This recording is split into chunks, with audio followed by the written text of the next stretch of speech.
Rosalie, sana maging aral ito sa iyo at sa lahat ng mga kababaihan tulad nyo na kung ikaw ay nagmamahal sa isang lalaki, ay dapat hindi mo na ibibigay ang iyong sarili kung hindi talaga handa yung minamahal mo na paninindigan at pananagutan ang pagkakaroon ng pamilya. Dahil po, ang bata ay isang bigay ng Diyos na dapat niyong mahalin, pangalagaan, kahit ito'y nasa sinapupunan pa. Ang pinakamahalaga po, nangyari na, magpatawad at humingi ng tawad. Maraming pong salamat, Reverend Father Sonny Merida.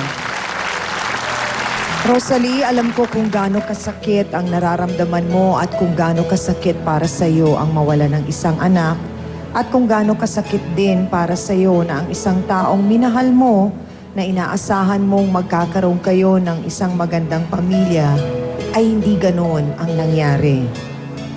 Rosalie, kung sakaling nanonood si Junjun ngayon, meron ka bang mensahe para sa kanya? Sana sa susunod niyang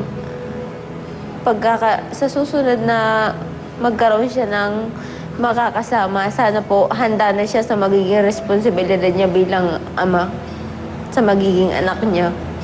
Na kahit po sa hirap ng buhay, gagawa po siya ng paraan para po sa bata. Sa ating mga kasamang sina Jennifer at Jacqueline, meron pa ba kayong gustong sabihin kay Rosalie? Wala na po. Wala na po.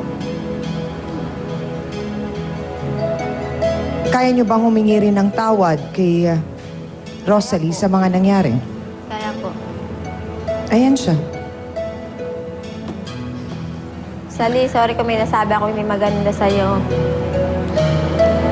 Wala na akong magagawa, nangyari nang nangyari.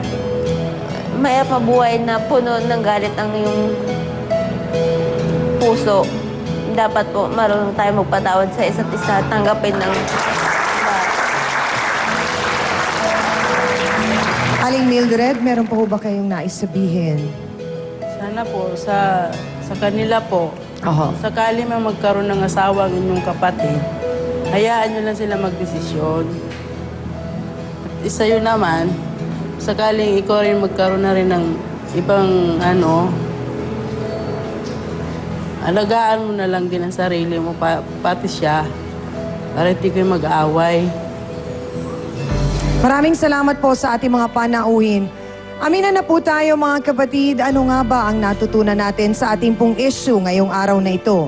Wala pong mabuting na itutulong ang pangingialam o yung panghihimasok po sa buhay ng may buhay. Dapat po ang buhay mag-asawa ay hindi na po pinakikialaman ng mga hipag, ng biyenan, kapitbahay o ninuman. Hayaan po natin silang mabuhay ng ayon po sa gusto nila. Hayaan din po natin silang matutunan ang hirap at saya po ng pagbuo ng isang pamilya. Hayaan po natin sila ang lumapit po sa atin para hingan po tayo ng tulong o payo. Pero wag na wag po tayong mangingialam. Dapat po, nandito lang po tayo para gabayan sila.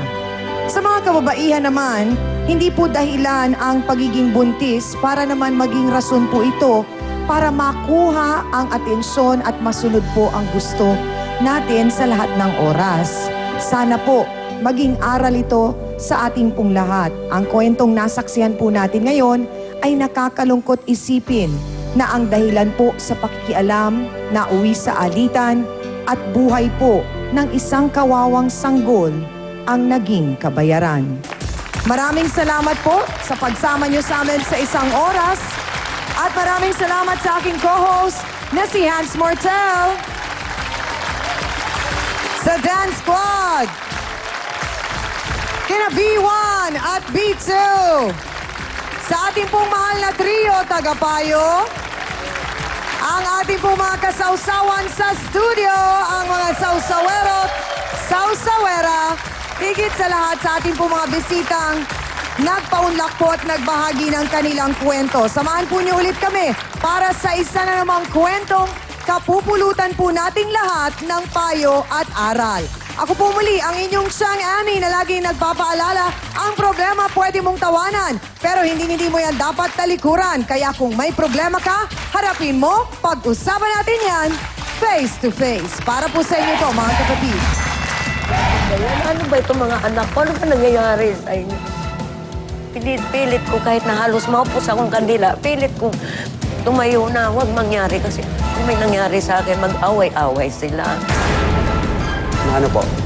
Na sinasaktan mo siya, na pagsasalitaan mo ng mga masasakit sa salita, pinapahiya mo.